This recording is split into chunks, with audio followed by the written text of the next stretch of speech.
نحمده ونصلي على رسوله الكريم اعوذ باللہ من الشیطان الرجیم بسم اللہ الرحمن الرحیم ایاک نعبد و ایاک نستعین۔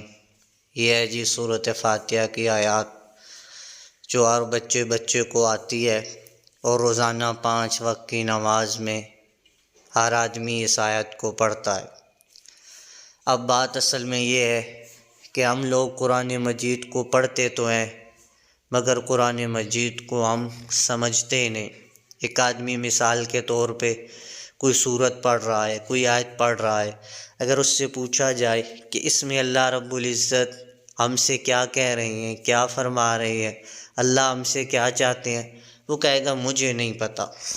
تو اب اگر جو ہم پڑھ رہے ہیں ہمیں اس کا پتہ نہیں کہ اللہ ہم سے، ہمارا بنانے والا ہم سے کیا چاہتا ہے، تو پھر ہم عمل کیسے کریں گے؟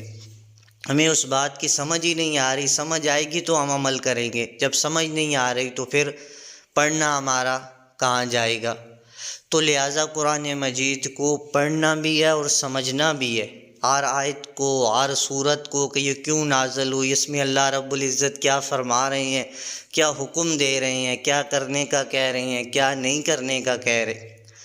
تو اسی طرح جب پھر آدمی اس کا معنی ڈھونڈتا ہے، اس کے معنی کو پڑھتا ہے تو وہ آیت اسے تھوڑی سمجھ آ جاتی ہے۔ پھر معنی کے بعد جب مفہوم کو، تشریح کو پڑھتا ہے تو پھر وہ آیت اس کو پوری سمجھ آ جاتی ہے کہ ہاں اس کا تو یہ مطلب ہے، اللہ تو ہم سے یہ چاہتا ہے۔ اب یہ آیت ایاک نعبد و ایاک نستعین، اے اللہ ہم تیری ہی عبادت کرتے ہیں اور تجھ ہی سے مدد مانگتے ہیں۔ اب یہاں تک تو ہو گیا، عبادت اللہ کی ہے، مدد اللہ سے مانگنا ہے، مگر اس کے مفہوم کو سمجھیں کہ ہم کیا کرتے ہیں، یا اللہ تیری ہی عبادت کرتے ہیں۔ ہی کا مطلب صرف ایک، کوئی نبی نہیں، کوئی ولی نہیں، کوئی پیر نہیں، کوئی فقیر نہیں، کوئی مزار والا نہیں، کسی کے سامنے ہم سر نہیں جھکائیں گے، کسی کی عبادت نہیں کریں گے، یہ ہے ہم اللہ ہی کی عبادت کرتے، یعنی اور کوئی عبادت کے لائق ہی نہیں ہے، چاہے جتنا مرضی ولی ہو، نیک ہو، نبی ہو، رسول ہو، جتنا مرضی بڑا ہو، کوئی عبادت کے لائق نہیں ہے، اور مدد صرف اللہ ہی سے مانگتے ہیں۔ اب مثال کے طور پہ ہمارے دیکھیں مزاروں پہ رش، پیروں کی قبروں پہ رش، کیوں آئے ہو؟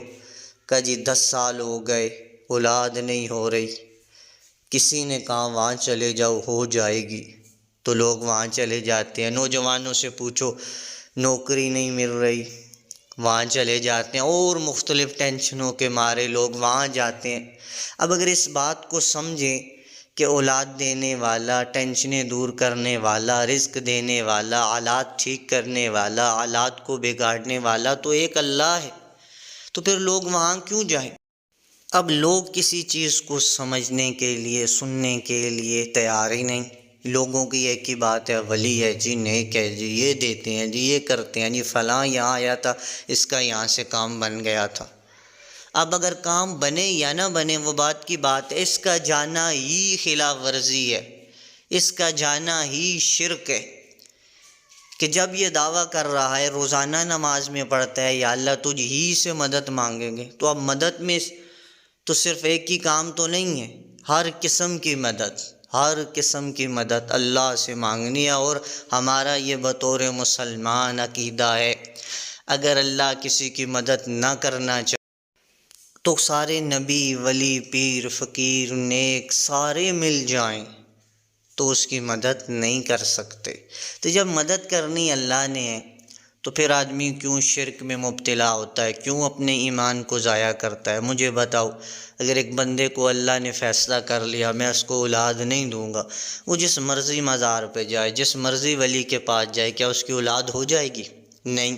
جب اللہ نے روکی ہوئی ہے تو کہاں سے ہوگی؟ تو وہاں جانا اپنی آخرت کو خراب کرنا، اپنے ایمان کو خراب کرنے کے برابر ہے۔ لہٰذا اگر ہم اس آیت کے ترجمے کو سمجھیں، مفہوم کو سمجھیں، تو ہمیں پتہ چل جائے کہ ہمیں کیا کرنا چاہیے۔ اللہ پاک ہمیں سمجھنے کی توفیق عطا